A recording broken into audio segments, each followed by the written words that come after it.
हाँ जी। आज law of DMU समझते हैं।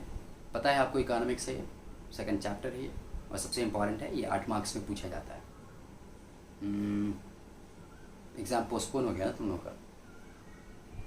चलो मज़े करो। अगर आपका ऑफलाइन एग्ज़ाम होता है तो पढ़ लेना इसको, बहुत इंपॉर्टेंट है 8 मार्क्स के लिए।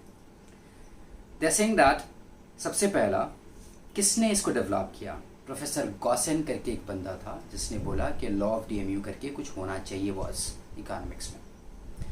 लेकिन क्या है ना कि वो अपने आप को प्रूव नहीं कर पाया, अपनी थ्योरी को प्रूव नहीं कर पाया। तो उसी थ्योरी को उठा करके अल्फ्रेड मार्शल साहब 1890 में अपनी बुक में उसको पब्लिश कर दिए अच्छी थ्योरी के साथ। Principle of economics published in 1890। अब लॉ में क्या बोला जाता है वो देखते हैं। उससे पहले थोड़ा सा छोटा सा पार्ट कि ये यूनिवर्सली एप्लीकेबल है। ऐसा नहीं है कि इंडिया में है पाकिस्तान में नहीं है, इस पार्ट में है उस पार्ट में नहीं है। ये लॉ साइकोलॉजिकल लॉ है और हर कोई इसको एक्सेप्ट करेगा। कोई भी लैंग्वेज बोले, किसी भी धर्म का हो, किसी भी जाति का हो, गोरा हो या काला हो, ठीक है, इस लॉ को सब कोई एक्सेप्ट करेगा कि हाँ भाई ये अपना लॉ है, हम ऐसा करते हैं। स्टेटमेंट क्या है? तो according to professor Alfred Marshall other things remaining constant, मतलब जो जो चीजें आपके लॉ को इफेक्ट करती है उन सबको आप बोलेंगे थम जा, रुक जा, कांस्टेंट हो जा, तभी जाकर के आप लॉ डेवलप कर पाएंगे। वरना सोचिए कि दो चीजें हैं, एक आपका लॉ है जो डिमिनिशिंग मार्जिनल यूटिलिटी है एक, और एक आपका कंजम्पशन है। इस दोनों के बीच में आपको बनाना है क्या? रिलेशन। अब बाजू से आकर के टेस्ट इफेक्ट कर रहा है कि टेस्ट इसका अच्छा नहीं है ना।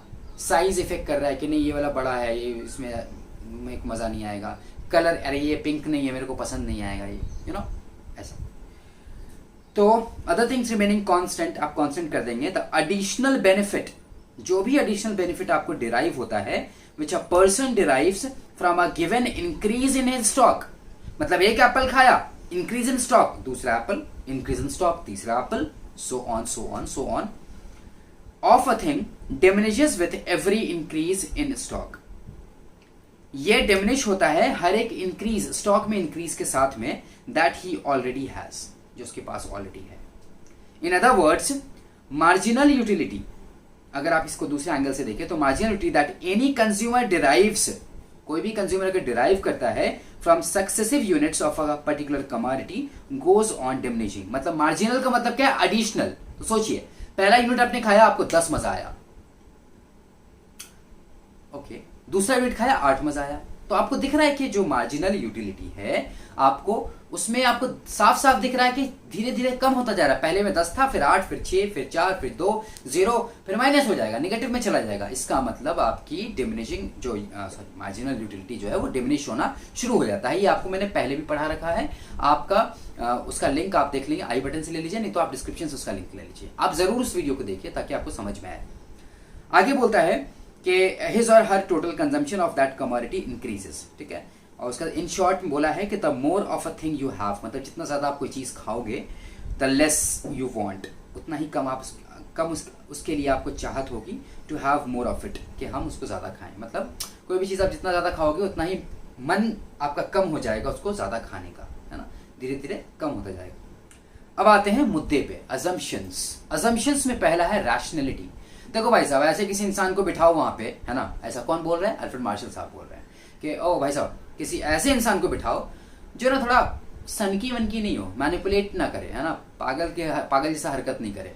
अगर उसको टेस्ट अच्छा लगा तो अच्छा बोले, खराब लगा तो खराब बोले, नहीं खाने का मन है तो नहीं खाना, वो बताए अपने को, ताकि हम लॉ सही से डेवलप कर सके। मतलब अगर रैशनल इंसान होगा तो जाहिर सी बात है हम लोग लॉ इजीली डेवलप कर पाएंगे, क्योंकि हमारे पास सत्य वचन आएंगे उसके, है ना। सच बोलेगा वो तुम गीता पे हाथ रखे, जो बोलूंगा सच के सिवा कुछ नहीं बोलूंगा। तो ये था रैशनैलिटी में ऐसा आप मानते हैं कि वो जो बंदा होता है उसका बिहेवियर नॉर्मल होता है, behaviour is normal and he tries to maximise satisfaction. हम लोग वही करते हैं ना, जैसे हम लोग कहीं पे जाते हैं, किसी दावत में जाते हैं, मान लो, चलो तो दावत में गए, मस्त एकदम बहुत सारी चीज़ें खाने के लिए है, पहले तो नाश्ता है, फिर जूस है, फिर डिनर है वगैरह वगैरह। सोचो ज़रा इसके ऊपर से। आप चाहते हैं कि उसमें से मैक्सिमम चीज़ें हम खाएं, जो टेस्टी टेस्टी नज़र आ रहा है आपको सब चीज़ खाएं। आप क्या कर रहे हो, अपने सेटिस्फैक्शन को मैक्सिमाइज कर रहे हो। तो यहाँ पे भी माना जा रहा है कि वो जो रैशनल बंदा है वो अपने अपने यूटिलिटी को मैक्सिमाइज करना चाह रहा है, मज़ा को मैक्सिमाइज करना चाह रहा है, सेटिस्फैक्शन को मैक्सिमाइज करना चाह रहा है। ठीक है, तो रैशनल। दूसरा पॉइंट है कार्डिनल मेजरमेंट। भैया ये जो है ना, ये बड़ा ही अजीब सा हाइपोथेटिकल है, लेकिन आपको मानना पड़ेगा। रीज़न ये है कि आप बोलोगे कि मैं बोलता हूँ, ठीक है, मैंने पहले भी एग्जांपल बोल दिया है कि बिरयानी खाया मैंने, मेरे को 10 मज़ा आया। अब इससे आप लोग सबका मूड नहीं ऑफ हो जाएगा? ऐसा ऐसा भाग नहीं जाओगे तुम लोग? मेरे को तो लगता है भाग जाओगे। मैं बोल रहा हूँ बिरयानी खा करके 10 मज़ा आया। अरे क्या बोल रहा है भाई, क्या बोल रहा है? या तो मज़ा आया या तो मज़ा नहीं आया, या तो ठीक था, है? लेकिन हमारे बाबा अल्फ्रेड मार्शल बोलते हैं कि नहीं बाबा, ऐसा नहीं करने का, उसको मेजरमेंट में अज्यूम करने का, कि हम उसको यूटिलिटी को मेजर कर सकते हैं। अरे भाई साहब, मेजर कर सकते हैं, क्यों ऐसा बोल रहे हो आप? तो अल्फ्रेड मार्शल बोलते हैं इसलिए कि हमको इस लॉ को डेवलप करने में आसानी हो।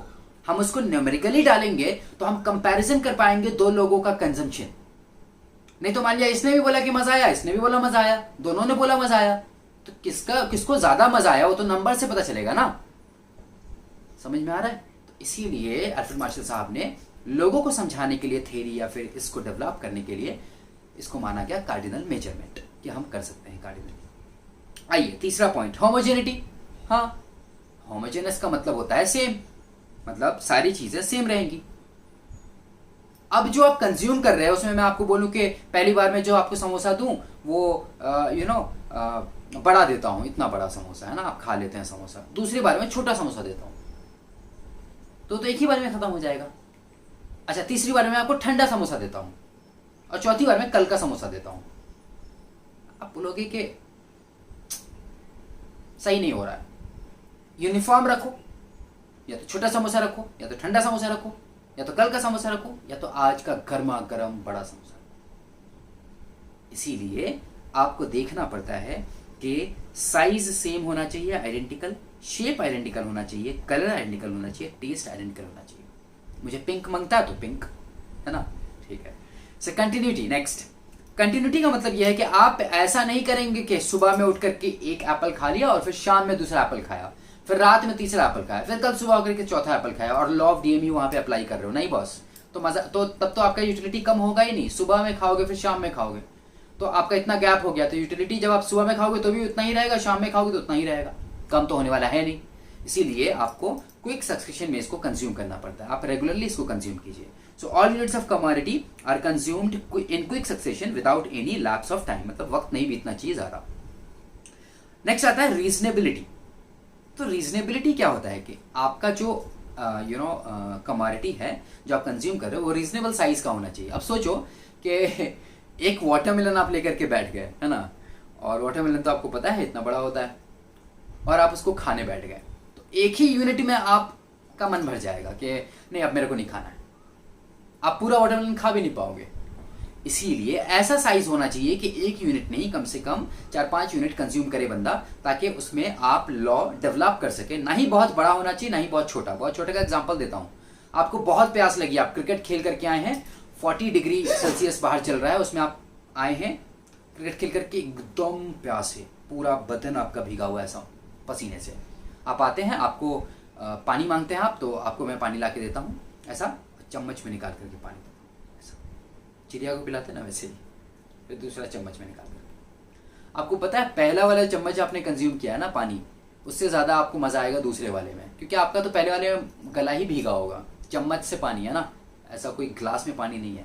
इसीलिए आपको लॉ को डेवलप करने के लिए रीजनेबल साइज रखना पड़ता है, ना ही बहुत बड़ा ना ही बहुत छोटा, है ना, रीजनेबल साइज। वही बोल रहा है, reasonable size, consumed are reasonable size, they are neither too big not too small. Next, constituency.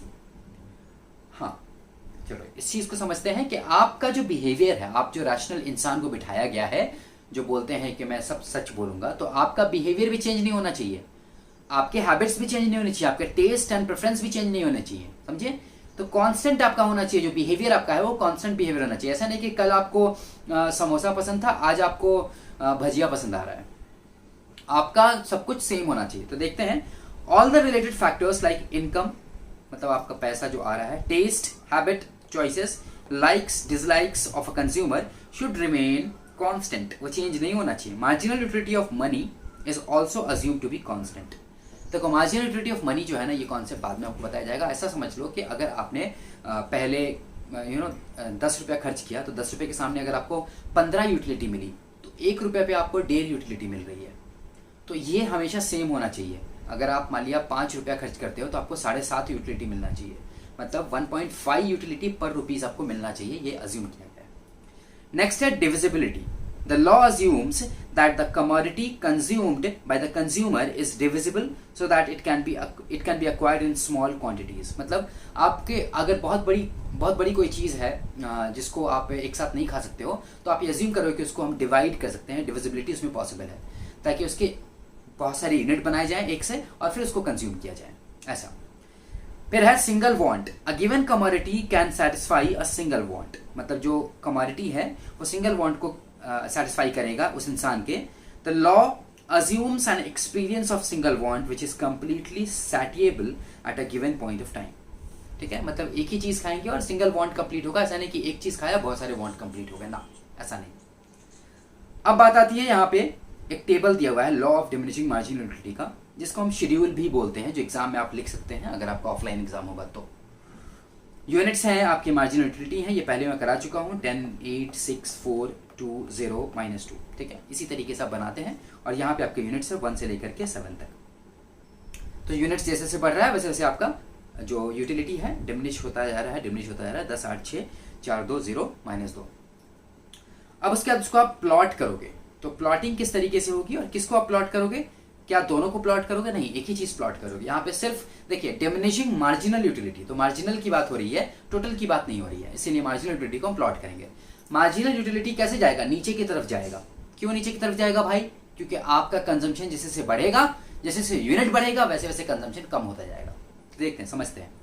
ये देखिए आपके सामने यहाँ पे एक ग्राफिकल रिप्रेजेंटेशन है जिसमें एक्स एक्सिस पे आपने यूनिट ऑफ कमोडिटी रिप्रेजेंट किया है और वाई एक्सिस पे मार्जिनल यूटिलिटी आपने यहाँ पे देखिए रिप्रेजेंट किया है।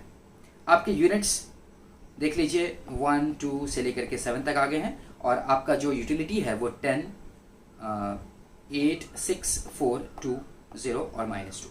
अब इसको समझने की कोशिश करते हैं।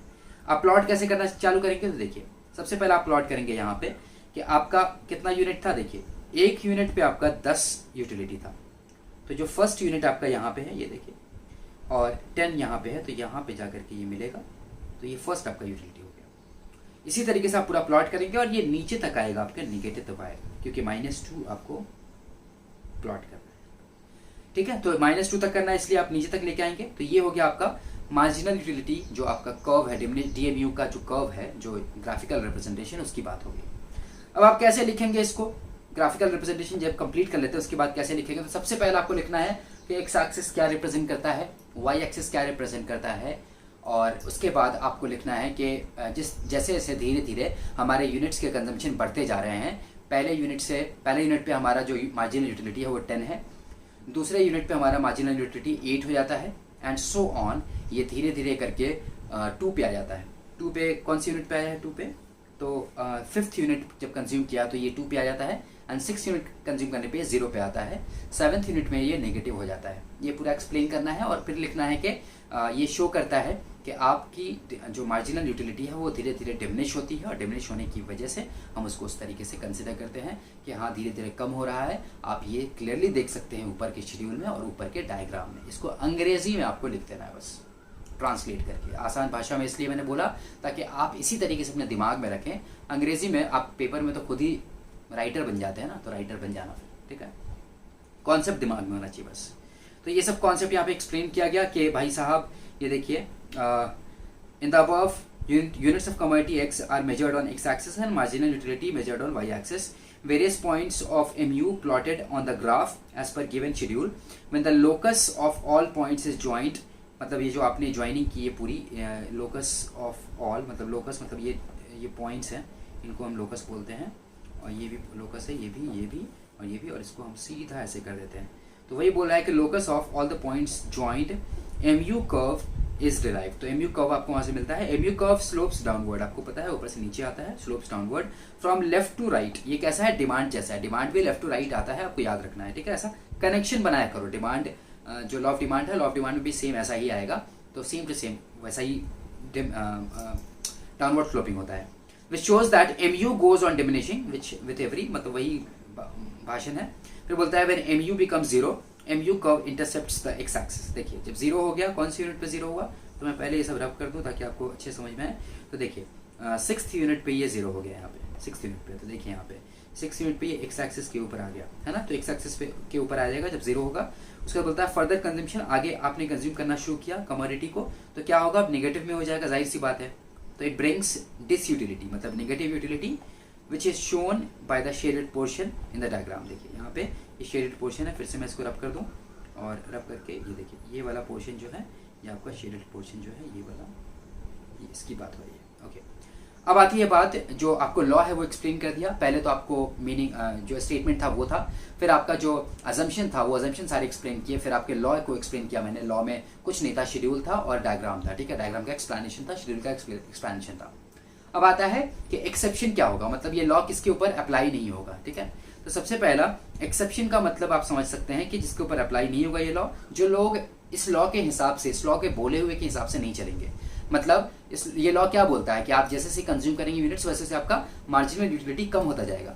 तो उन लोगों के केस में मार्जिनल यूटिलिटी कम नहीं होगा। पहला, हॉबीज, अगर आपको किसी चीज की आदत है तो उस आदत में आप जितना उसको करोगे उतना मजा आएगा, मतलब आपकी यूटिलिटी कभी उसमें कम नहीं होगी। फॉर एग्जांपल मैं क्रिकेटर हूं, अगर मुझे क्रिकेट खेलना बहुत पसंद है, बहुत ज्यादा, तो मैं खेलने जाऊंगा, मैं सुबह से शाम तक खेलूं, मुझे मेरी यूटिलिटी कम नहीं होगी, मैं प्रैक्टिस करता ही रहूंगा, मैं खेलता ही रहूंगा, यू नो। तो ये होता है हॉबीज। हॉबीज में आपके कुछ और भी आ सकता है, रीडिंग बुक्स भी आ सकती हैं, बाइकिंग भी आ सकता है, यू नो, आपका ड्राइविंग भी आ सकता है, स्केटिंग आ सकता है, एंड बैडमिंटन प्लेइंग, बहुत सारी चीजें हैं जो आप हॉबीज में डाल सकते हैं। इतना बात नहीं करना है, समझ गए हैं आप लोग समझदार हैं, मुझे पता है। नेक्स्ट पॉइंट पे आते हैं माइजर। देखिए कंजूस लोग है ना, कंजूस लोग का कैसा होता है देखते हैं। बोलता है in case of माइजर every additional rupee gives him more and more satisfaction। मतलब जितना उनको पैसा मिलेगा, जैसे मान लिया कि वो 10 रुपया कमाते हैं, फिर और 10 रुपया कमाते हैं, फिर और 10 रुपया, तो उनकी यूटिलिटी कभी उस पैसे में खत्म नहीं होगी। कंजूसों की ऐसा, कंजूस के साथ ऐसा होता है, वो खर्च भी बहुत कम करते हैं। लेकिन कुछ लोग ऐसे होते हैं, जो आपने पढ़ा होगा, सप्लाई चैप्टर में आप पढ़ेंगे या पढ़ा होगा आपने, कि आपके लेबर जो होते हैं, मान लिया मैं एक लेबरर हूं मैं, और लेबरर के अंदर जो लेबर होता है, मेहनत होती है, तो मैं एक लिमिट के बाद सप्लाई करना बंद कर देता हूँ। तो लॉ ऑफ सप्लाई में ये एक्सेप्शन आपको याद होगा कि आपका जो लेबर होता है वो लेबर सप्लाई करना बंद कर देता है एक लिमिट के बाद। उसको ऐसा लगता है कि मैं बहुत पैसा कमा रहा हूँ, अब वो आराम करना चाहता है, लीजर टाइम चाहिए उसको, फैमिली टाइम चाहिए, यू नो, ऐसा। तो वही चीज यहाँ पे अप्लाई हो रही है कि जो आपका माइजर है, जो कंजूस है, वो क्या करता है, पैसे जितने मिलेंगे उसको उतना ज्यादा उसको सेटिस्फैक्शन मिलेगा, मतलब वो उसको खर्च करना नहीं चाहता है, ठीक है। तो ये चीज समझ के रखिए कि जितना ज्यादा सेटिस्फैक्शन, मतलब हर यूनिट से उसको मनी के ज्यादा सेटिस्फैक्शन मिलेगा, लेकिन ऐसा नहीं होना चाहिए, मार्जिनली उसको कम सेटिस्फैक्शन मिलना चाहिए, इसलिए यहाँ पे वो उसको एक्सेप्शन में डाला गया। बोलता है marginality of money tends to increase with an increase in his stock of money, however this situation ignores the assumption of rationality, है ना। रैशनल नहीं है यहाँ पे बंदा, तो अजम्पशन भी यहाँ पे कहीं ना कहीं हिट कर रहा है कि भाई अजम्पशन में जो रैशनल होना था वो रैशनल पॉइंट भी यहाँ पे नहीं आ रहा है, तो रैशनल भी नहीं हो रहा है ये बंदा, और एक्सेप्शन इसलिए बन जा रहा है कि वो रैशनल नहीं है।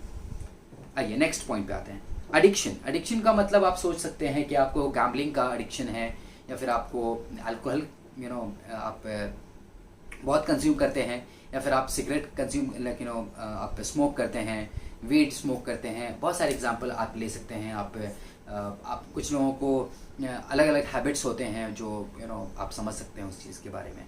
सो एडिक्शन में ये बोलता है कि जितना ज़्यादा आपको एडिक्शन होगा, मतलब आप जितना कंज्यूम करोगे उतना ज़्यादा मज़ा आएगा। ऐसा नहीं है कि आप सोचो कि नहीं अब नहीं कंज्यूम करना चाहिए। आप सबसे बेस्ट एग्जांपल अल्कोहल कंजम्पशन का ले सकते हैं। आप रेव पार्टीज़ देखते होंगे, या फिर 31st पार्टीज़ वगैरह देखते होंगे, या कोई भी पार्टीज़ में जो होता है, जितना मतलब कंज्यूम करते आते वो अपना सोचते नहीं है कि भाई मेरी तबीयत ख़राब हो जाएगी, या फिर मुझे वॉमिट होगा, या फिर जो भी होगा, ठीक है। तो इसलिए अल्कोहल वगैरह आप ना लें, और अपना ख्याल रखें। कोविड का सिचुएशन है, आप घर पे सेफ रहें, साउंड रहें, और ये सारी चीज़ें अवॉइड करें तो बेहतर है, ठीक है। नेक्स्ट बोलता है it is observed in case of a drunkard that level of intoxication increases with every additional unit of liquor consume. जैसा मैंने आपको बोला, सो MU रिसीव्ड बाय ड्रंकर्ड में इंक्रीज, मतलब मार्जिनल यूटिलिटी कम होने की जगह बढ़ती जाएगी, ठीक है। नेक्स्ट आता है पावर। देखिए एक इंसान अगर बहुत भूखा है, पॉलिटिशियन टाइप उसकी सोच है कि मुझे पावर में रहना है, तो ये चीज़ जितना ज़्यादा आप उसको पावर देते जाओगे उतना ज़्यादा वो अपने आप को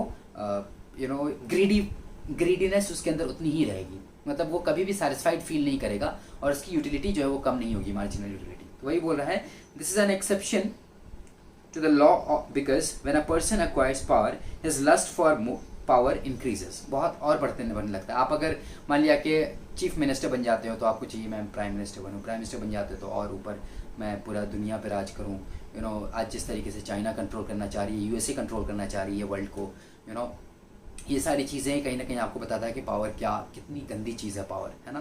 तो ठीक है, he desires to have more and more of it, however this again violates the rationality assumption, rationality assumption को फिर से वायलेट करता है, जो अभी लास्ट वाला पॉइंट हम लोग पढ़े थे मनी वाला, माइजर वाला, उससे ये भी कनेक्ट होता है। नेक्स्ट आता है मनी।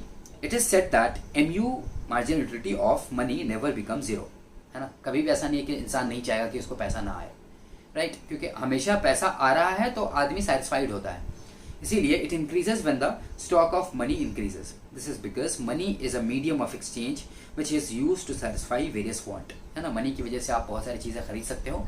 मनी चैप्टर में आपने पढ़ लिया होगा मनी क्या क्या फुलफिल करता है और क्यों मनी आया बाटा एक्सचेंज के ऊपर से, ओके।